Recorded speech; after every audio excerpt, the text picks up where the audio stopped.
भरी मुकम्मल कहानी। एक तेज ट्रेन जंगल से गुजर रही थी। टर टर टर टर टर टर टर टर टर टर टर। अंदर एक 4 साल का छोटा सा बच्चा दरवाजे के पास खड़ा खेल रहा था। पाँव फिसलने की आवाज़, हवा की साई साई। अचानक उसका पाँव फिसला और वो चीखते हुए नीचे गिर गया। चीखने और हवा में गिरते बच्चे की आवाज़। खामोशी, सिर्फ पत्तों की सरसराहट, परिंदों की आवाज़। जंगल में सन्नाटा छा गया। बच्चा ज़मीन पर पड़ा, रोने लगा। मम्मा, मुझे घर जाना है। मम्मा, मम्मा।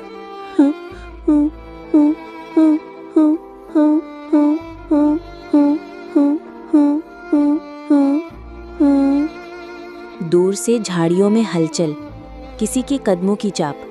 कुछ आ रहा था, धीरे धीरे कदम, शेर के चलने की धीमी आवाज़। सबको लगा शायद कोई दरिंदा है, मगर ये शेर था। लेकिन वो दहाड़ा नहीं, नर्म म्यूजिक। वो शेर बच्चे के करीब आया और उसे सूंघकर नरमी से अपनी गर्दन के साथ लगाया।